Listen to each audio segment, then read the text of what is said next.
Olá! O Vida Vivida de hoje recebe um verdadeiro artilheiro do jornalismo esportivo. Com mais de 40 anos de carreira, ele dribla as opiniões alheias, goleando-as com seus comentários ácidos e irônicos. É claro, sempre com muito bom humor. Já cobriu 8 Copas do Mundo e passou pelos principais jornais do país, jogando ao lado de craques como José Trajano e Armando Nogueira. Ah, e um detalhe, na seleção deste fenômeno não joga brucutu. Eu converso agora com o jornalista esportivo da ESPN Brasil e do Jornal o Globo, Fernando Calazans. Fernando, é um prazer recebê-lo aqui no nosso programa. Prazer é meu. Depois dessa apresentação que você fez, então, aí é tudo de bom. Bem, Fernando, então para a gente começar o nosso bate-papo, ou melhor, o nosso bate-bola aqui, né? O que é brucutu? Olha, brucutu, engraçado, essas coisas são engraçadas, né? Porque ficou mais ou menos marcado que eu que inventei, adaptei esse termo para o futebol, né? Que até uma coisa um pouco injusta com o brucutu dos quadrinhos, né? Porque ele não é uma pessoa tão feroz, tão selvagem, né? Como a gente quer aplicar. O brucutu, quem usou pela primeira vez foi o Tostão. O ex-craque, que não tinha nada de brucutu, era um gênio do futebol, e que é agora um craque também do colunismo esportivo, né? Escreve na Folha, escreve em vários jornais, e muito bem, por sinal. Mas então ele usou essa palavra e eu gostei do termo. Ele usou uma vez, dei crédito a ele.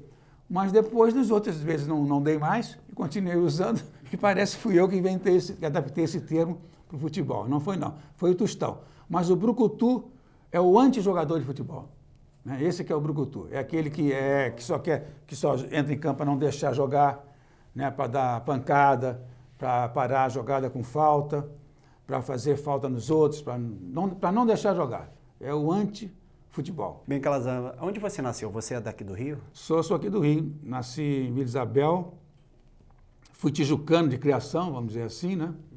Vivi muito tempo na Tijuca, onde conheci o José Trajano, fomos adolescentes lá, somos dois tijucanos, e ele mudou para São Paulo e eu mudei para a Zona Sul do Rio, mas continuo no Rio. Aí viveu a tua infância toda na Tijuca? Infância e adolescência, né? E foi quando eu comecei o Maracanã, né? Agora, Calazans, eu vou querer saber do início da sua carreira, mas tem uma versão que não é você que vai contar. Vamos ver? O Fernando Calazans é certamente o meu melhor amigo. Eu conheço ele há 200 mil anos. O Fernando foi meu companheiro da Tijuca, a gente era bem jovem, e eu já trabalhava em jornal, e o Fernando cursava a faculdade de Direito.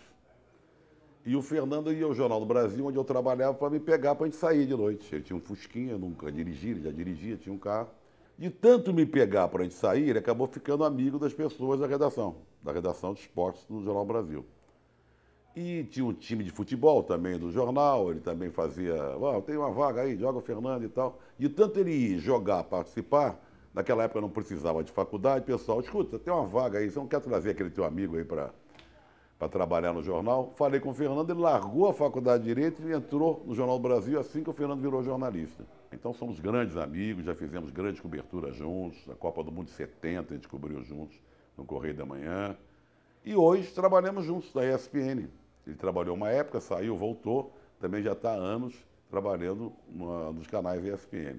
Então, uma amizade que vem de longe, uma amizade que começou fora do jornalismo, continuou no jornalismo. E eu posso dizer, certamente é o meu melhor amigo e o amigo mais antigo, Fernando Calazans. Fernando Antônio Calazans de Moraes, melhor dizendo. Então, desde aquela época, você já gostava de uma festinha, né? Não tem nada a acrescentar a essa síntese que o Trajano fez da nossa amizade e do início da minha carreira, né? Que foi assim.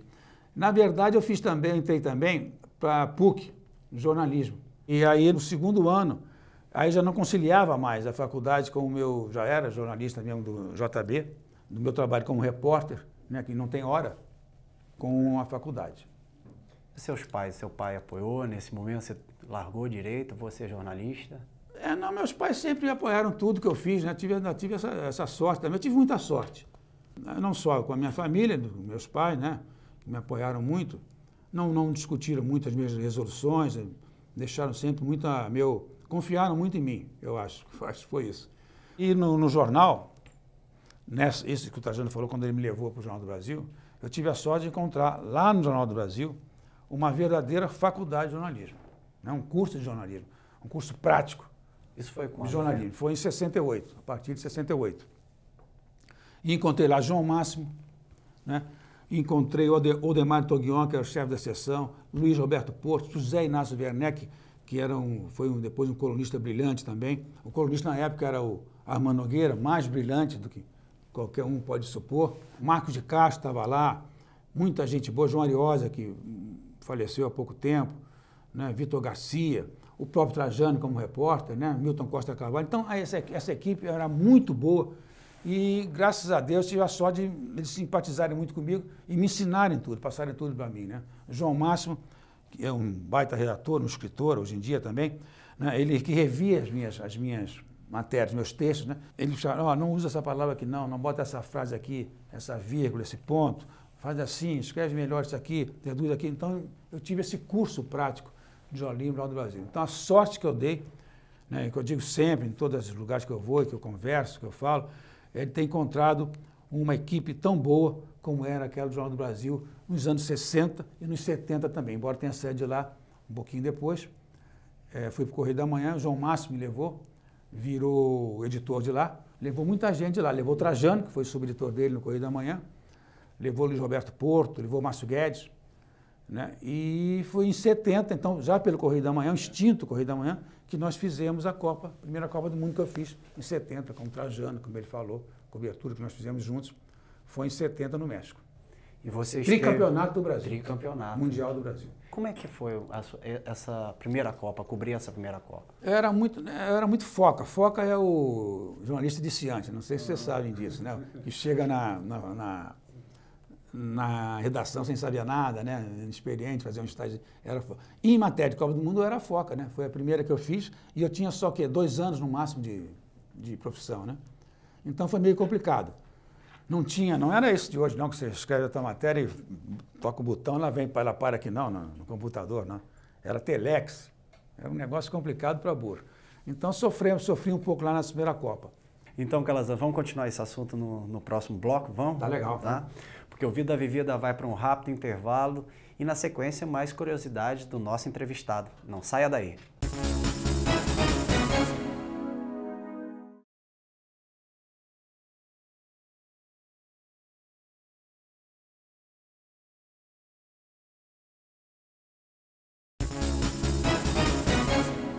O Vida Vivida está de volta e hoje eu converso com o jornalista esportivo da ESPN Brasil e do jornal O Globo, Fernando Calazans.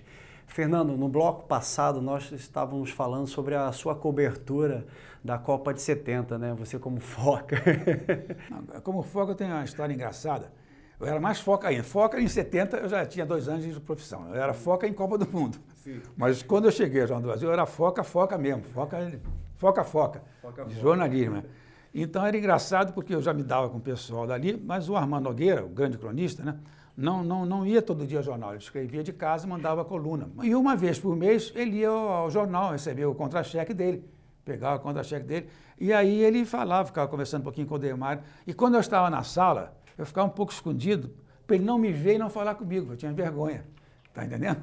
Então era uma coisa engraçada, o Armando entrava na sala, em vez de eu querer me aproximar, conhecer ele, não. Eu ficava escondidinho assim, com vergonha de falar com ele, para ele não me ver, podia puxar um assunto, né? Hoje que eu virei colunista, às vezes, não é sempre, não é tão assim. Hoje em dia a garotada é mais expansiva, né, tem mais confiança.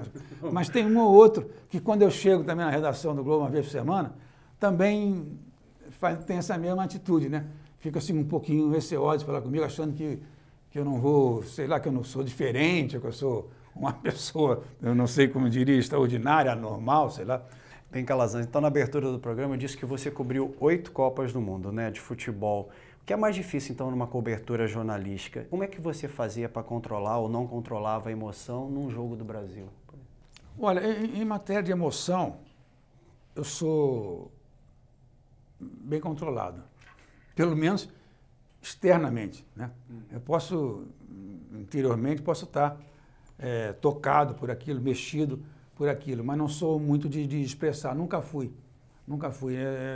Não falo isso como qualidade, como nada de especial, não. É apenas como eu sou. Então não tive muito esse problema. E trabalhando, eu sou mais controlado ainda. Tanto que o primeiro título do Brasil que eu vi foi em 70, no México, e dos times que eu vi, né, pessoalmente, foi o mais brilhante de todos. E eu acho que na tribuna de imprensa a pessoa perde um pouco isso, né? Perde um pouco isso. Não só eu, mas as pessoas perdem um pouco isso. Elas se imbuem daquele espírito, né? De que estão ali mais como profissional do que como torcedor. Agora, é claro que é espetacular, né? Isso, dando pulo ou não, é espetacular você assistir uma exibição daquele time com Pelé, Gerson, Tostão, Rivelino, Jairzinho, Carlos Alberto Torres, o time tricampeão de 70. É claro que você vê ganhar de 4-1 da Itália, exibindo aquele futebol. É um prazer, né? Um prazer interior meu que não tem descrição. Não é sempre que eu consigo também botar no papel, né, essa coisa interior que eu sinto. Calazans, além é lógico, da evolução tecnológica, o que mudou de uma cobertura da Copa, desde a primeira que você fez até a última? O que você acha que mudou? O que eu acho que mudou? Tudo. Mudou tudo. Em 70, por exemplo, na primeira Copa do Mundo, era um negócio mais restrito e muito mais humano. Todo futebol já foi mais humano, né? Já foi mais do ser humano, né, do que hoje. Hoje são 1000 coisas envolvendo negócios, business, né? É um show business, né? E você acha que o futebol perde com isso? Perde, eu acho que perde.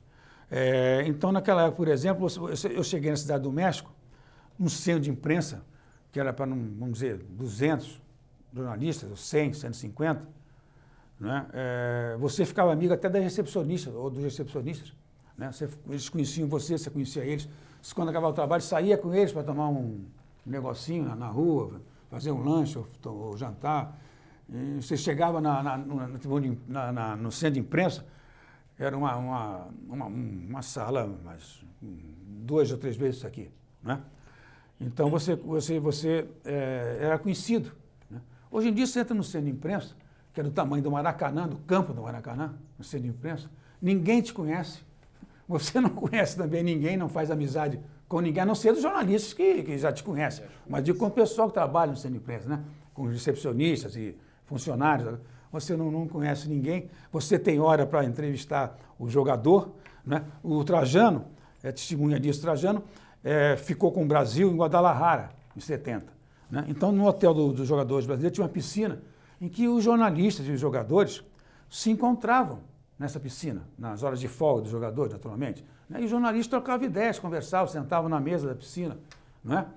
com os jogadores, batiam papo, conversavam como seres humanos. Hoje em dia você fica numa fila, né, dentro do centro de imprensa, um jogador vai passando, vai falando no meio de 50 pessoas, tá entendendo? Parece um negócio feito para gado, né? Uma coisa, então mudou completamente isso. E eu tenho saudades das primeiras Copas que eu fiz. Nas outras eu era colunista, no entanto a dificuldade era muito maior. Mas na questão mesmo do futebol, daquela questão do futebol arte, você acha que o futebol perdeu? Perdeu. Ou não? Perdeu. Não tem coisa boa no futebol, não vamos achar que está tudo ruim, porque também, não é, às vezes, quando nos dias que eu estou mais mal-humorado, eu acho que está tudo ruim, mas vamos contornar um pouco isso. Não, o futebol também caiu muito, né? Você vê a seleção, você viu, eu te citei uma seleção